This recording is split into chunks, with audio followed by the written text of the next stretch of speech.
Good morning, viewers. Today on Women Now, we're going to be speaking to founding partner of the Singh law firm, Kern Singh. Kern and his team have been recognized as leading trust attorneys here in the Bay Area. Kern's a young, energetic, and very knowledgeable attorney. And today we're excited to hear his journey into creating the Singh law firm here in Fremont, California. Born and raised in Central California and a UC Irvine graduate, Kern has come a long way to where he is today. Tell us about your journey to becoming a successful attorney here in the Bay Area. Absolutely. Thank you for having me, Kajal. Well, before we started here at the Singh law firm, my journey started as a young kid. I always wanted to be an attorney. I used to watch movies of lawyers, and that really intrigued me. And I did my best to kind of gauge how I was going to get there, and I ultimately went to law school. So law school began in Monterey. And where did you go to law school? Absolutely. I went to Monterey College of Law. Okay. And my journey began with me going to law school, and I was working full time during the day, and I would take classes at night. So that really allowed me to kind of distinguish myself from the other students, where they were full-time students, didn't get the practical experience that they needed to actually, one, run a practice and be a lawyer. Going to law school doesn't make you a lawyer. Yeah. The experience makes you a lawyer. Right, absolutely.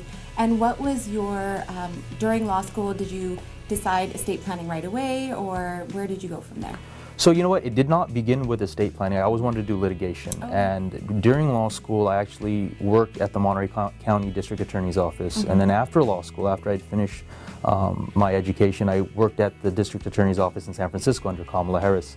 So I thought that going into litigation, preferably criminal law, criminal defense, was where I was going to start. And so I wanted to work at the prosecution side so I can learn what I needed to learn and get the education in the courtroom, and then I can take that into private practice. Right.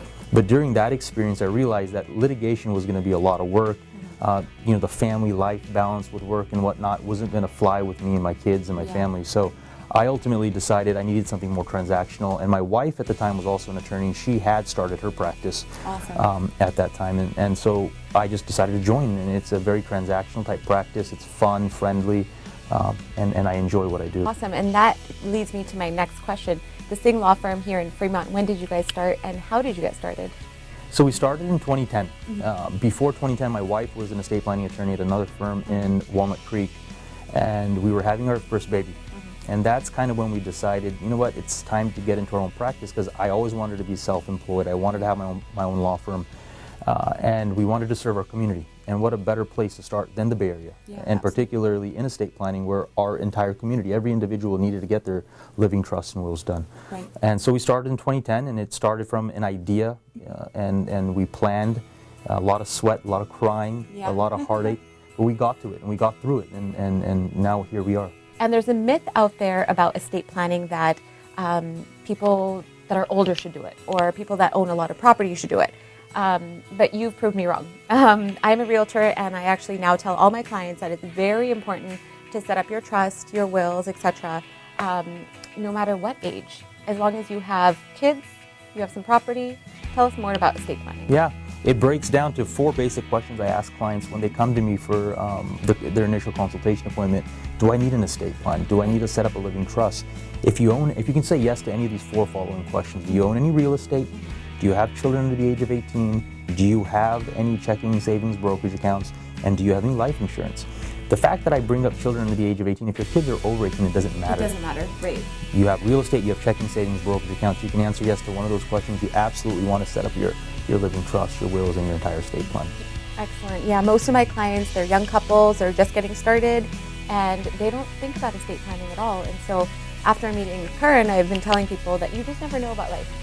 And it's very important. And actually, we just got ours done, and it was done within an hour. So very, very seamless, very easy. Something to think about for our viewers.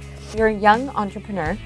Tell me a little bit about your business and how do you help the community? How do people come into your door? What do you do?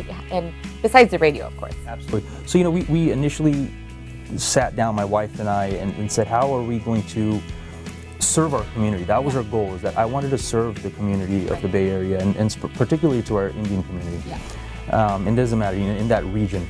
And the only way we can do is figure out what kind of law we can do and what interests us in the law. And so that's how we figured out estate planning. We all need it. And the problem here is that being born and raised like you and I here in the States, we've realize some of the pitfalls with the law and how it affects us. We've seen maybe some friends, family members pass, and we see the different steps that need to be taken afterwards. But a lot of the individuals who've come here, their first generation, have not experienced maybe a passing. They haven't experienced what happens with the law after that. Right. How do these assets go from the decedent to the children? And that's the bridge or the gap that I want to kind of conquer there with our community and explain and educate. And so that's what my purpose here is. We've been on the radio trying to get the word out, but a lot of it now is referral-based radio, and I think our community has become very well aware of it. They're talking to their colleagues at work, and they understand that there's this probate process. That when we pass, we have issues with our accounts and our real estate, going to the kids and contests. So we want to make sure we ironclad the way these assets go to our children. Excellent. So tell us a little bit about your home life. I know your family very well. He has 2 beautiful children, 2 little girls, awesome wife. Tell me a little bit about your house and your daily life, and how do you balance that? Compliment them too much. I'm going to lose my control at home. No, I have essentially 3 bosses. They run my life. I have 2 young daughters, Zamina Navani, and then my wife, Sharmila. And how old are your kids? 3.5 and 5. Okay. Yeah, so you know that age where they're, daddy's everything, but at the same time they run the household. But as far as my family life goes, I try to keep it as simple as possible. I try not to get too animated with what we do beyond the law office. So I like to spend time at home with the kids if I can, if they're awake, and on the weekends, spend time at home. Go in the backyard, play with them, read books. Because right now is just the time that I need to nurture them, and Sharmila as well. Absolutely. And I know you are an early riser.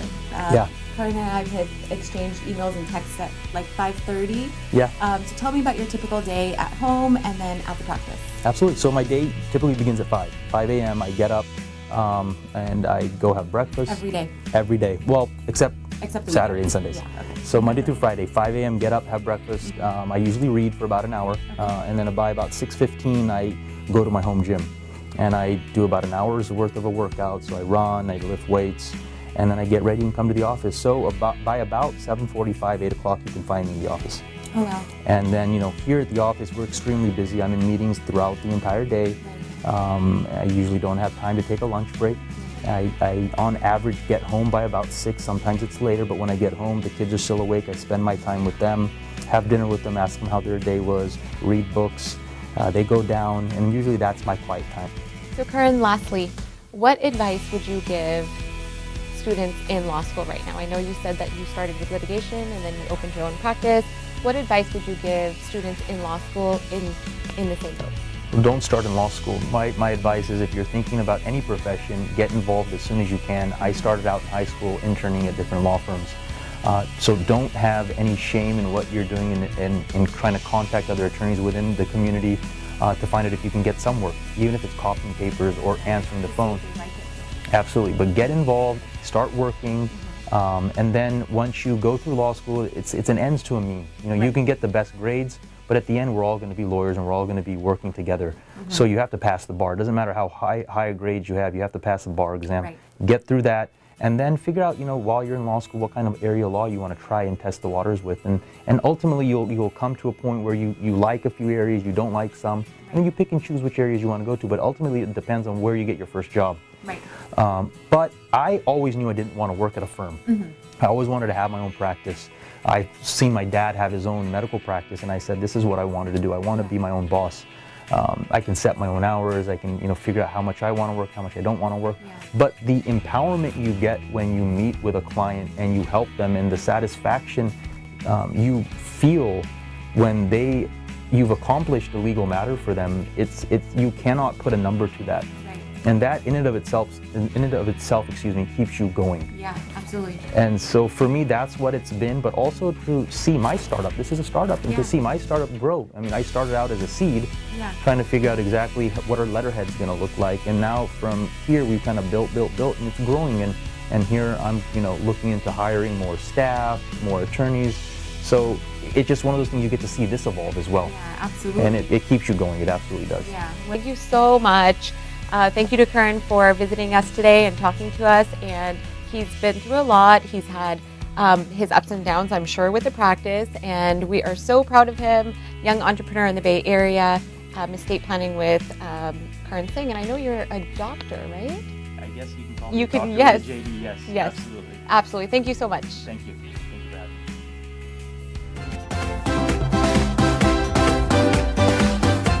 Well, you know, that's all we have this week, but we really hope you enjoy our show. We love to hear from you, so don't forget to email us at info@womennow.tv with any suggestions or any ideas that you might have for our show. It's really your show, so watch us on YouTube, like us on Facebook, and tell everybody Women Now is your show. From everybody here at Women Now, we'll see you same time, same channel next week. Have a great one.